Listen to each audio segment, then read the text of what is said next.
Ciencia, Tecnología, Sociedad y Valores, Video 1. Particularidades de las ciencias naturales, formales y sociales, y los puntos de acuerdo de esas ramas del conocimiento.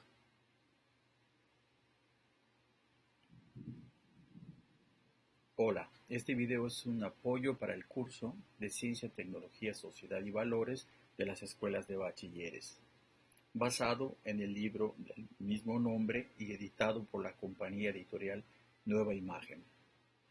Mi nombre es Iván Vallado Fajardo y soy el autor de dicho texto. Soy licenciado en Antropología Social, maestro en Historiografía de México y doctor en Humanidades e Historia. Desde 1991 trabajo en el Instituto Nacional de Antropología e Historia como investigador y desde 1996 he participado en la elaboración de libros de texto para la educación media superior. También soy docente a nivel licenciatura. Mi intención es apoyar la enseñanza-aprendizaje que actualmente se realiza en condiciones especiales en nuestro país debido a la epidemia mundial de COVID-19. Mi deseo es contribuir en lo posible y desde mi lugar a que vayamos recuperando nuestras actividades ordinarias que resultaron detenidas por la epidemia. Les aclaro que en este video se exponen brevemente y de manera resumida los temas del curso, pero no sustituye la lectura y el estudio del libro, ni las orientaciones, sugerencias y aclaraciones de los docentes. Tampoco ofrezco constancia alguna. Es solo un apoyo. Se hizo teniendo en cuenta las dificultades actuales para asistir a clases. Por ello escogimos este medio, YouTube, porque los videos quedan en la red y a disposición de todos los que cuentan con un dispositivo en cualquier momento. Y eso les permite verlos, retrocederlos, etc. El tema particular que vamos a tratar en esta ocasión lleva por título Particularidades de las ciencias naturales, formales y sociales, y los puntos de encuentro de estas ramas del conocimiento que forman parte del bloque 1 del programa en curso. Muy bien, empezamos. En nuestra vida ordinaria, normal, tenemos que explicarnos lo que existe y lo que pasa. Este es, digamos, el punto de partida. Explicarnos qué es lo que existe y qué es lo que pasa. O sea, quiénes somos, qué estamos haciendo aquí, por qué estamos allá, etcétera. Todo ese tipo de preguntas. Si lo vemos en una cuestión gráfica, podemos decir que nos queremos explicar lo que existe porque nos representan obstáculos de la vida diaria. Eso es lo que tenemos que afrontar cotidianamente. Y en esos obstáculos, pues están conseguir comida, protegerse de la intemperie, viajar, etc.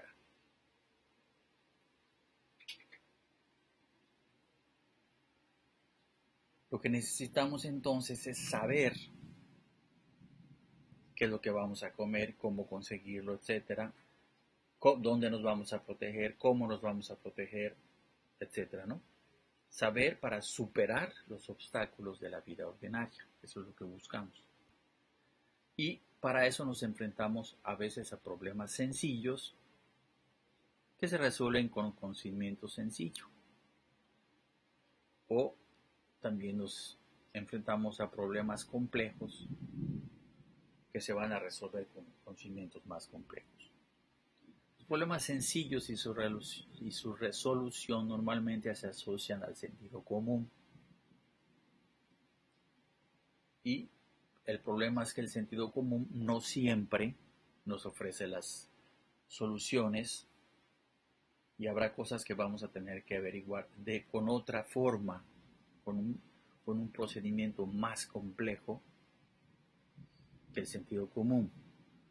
El sentido común no nos resuelve el problema de saber si la Tierra es redonda o no, o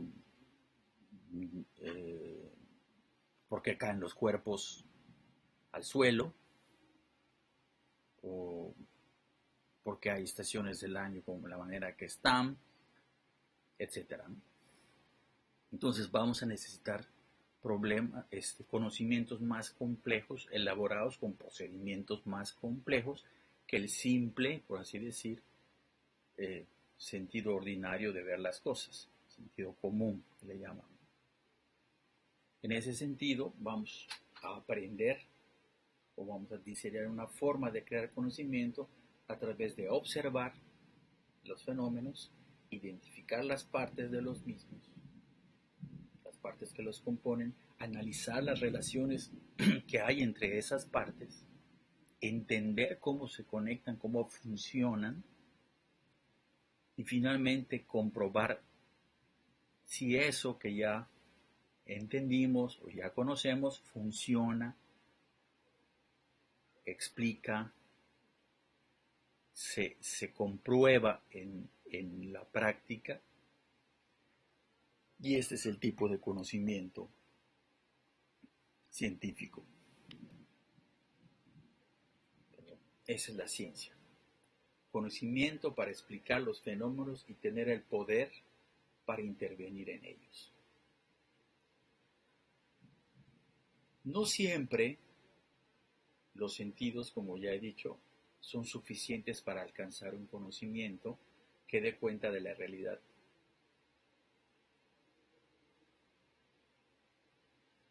Y desde hace muchos años, desde hace muchísimo tiempo, se sospecha de que estos sentidos no ofrecen esa información suficiente.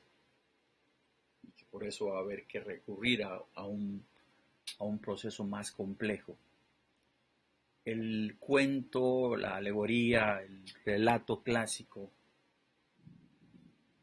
que pone en tela de juicio lo que los sentidos ven es contado o es escenificado en un relato de Platón, está en la página 13, y que conviene leer o releer según sea el caso, porque ya en una nota anterior dije que lo debían de haber leído.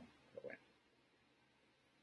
Entonces, en este relato, no se los voy a contar, simplemente se los planteo.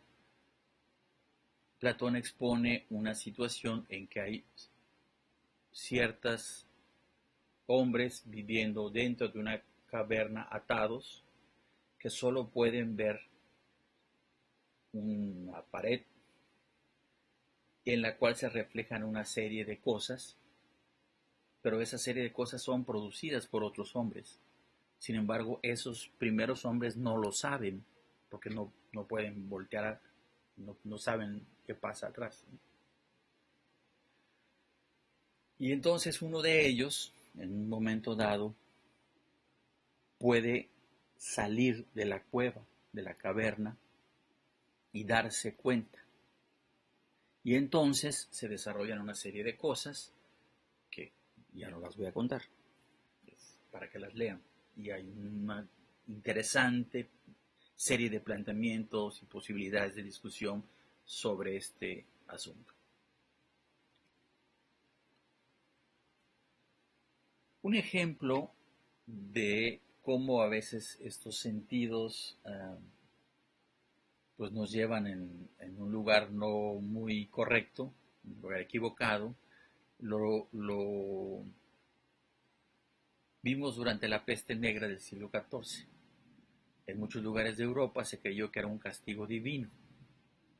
Entonces se hicieron procesiones religiosas en las que las personas se flagelaban, se pegaban con un latiguito, para que de esa manera Dios para que les mostraran a Dios que ellos estaban arrepentidos de los pecados cometidos y por los tantos los perdonaran de ese castigo.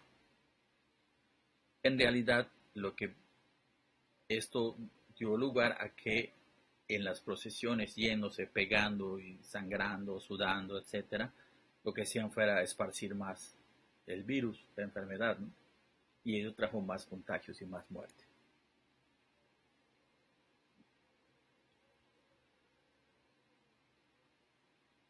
Es importante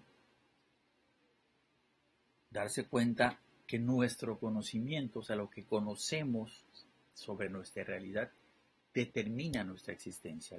El ejemplo anterior es estupendo para eso.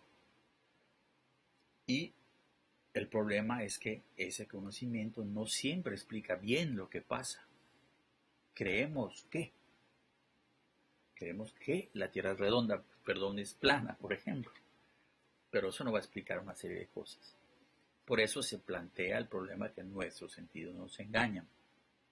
Y por esa razón, la humanidad fue perfeccionando la forma de adquirir o crear conocimientos y probar su eficiencia explicativa.